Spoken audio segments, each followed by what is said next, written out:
We are going to talk about a great book that is hot off the press entitled Top 10 IRA Mistakes, How to Avoid IRA Tax Traps.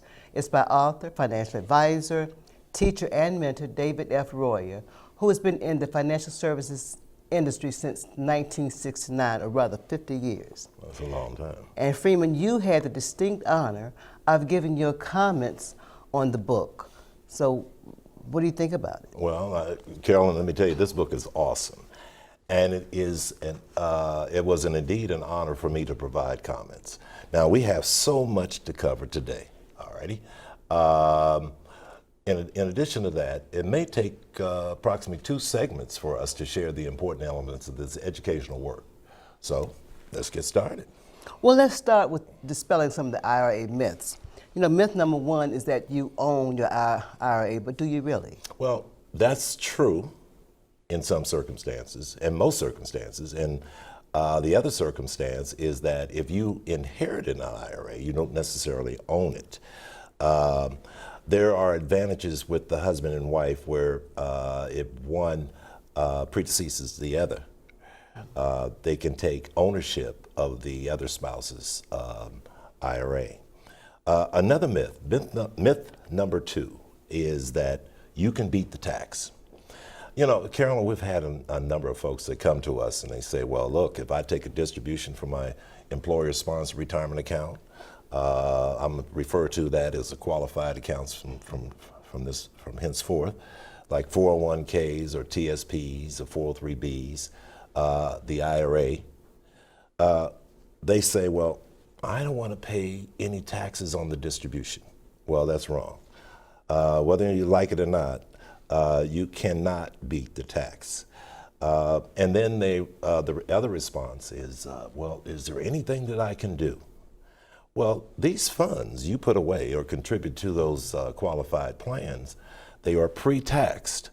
So, well, IRS looks forward to, and which we will discuss later on in this segment, to taxing those distributions. So that there's nothing you can do about it is myth number 3. Okay. Well, I'm going to give a brief history of retirement plans in America. Mm-hmm. You know, on August 14th in 1935, President Roosevelt signed into law the Social Security Act. Now, this law was to help Americans supplement their personal retirement savings, exactly, not to replace it. That's right. Key word there, supplement. Do you know that today, 61% of those who are receiving Social Security, those Social Security benefits is the only means of their retirement income. There is no other income stream. I want to add this too. Americans did not pay any income tax on their Social Security benefits until 1983, when Congress, of course, they broke that promise.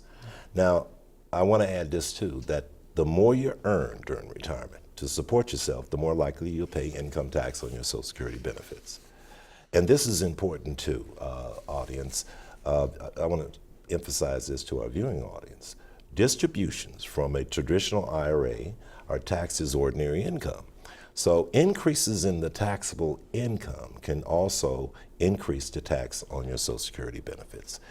Now, what we want to do is look at the birth of modern retirement plans in America. Well, you know, in 1974, Congress passed the Employee Retirement Income Securities Act, exactly, or what is better known as ERISA. Right. Now, this landmark legislation drew the 401ks, the 403bs, the SEPs, the IRAs. The TSPs. Yes, TSPs.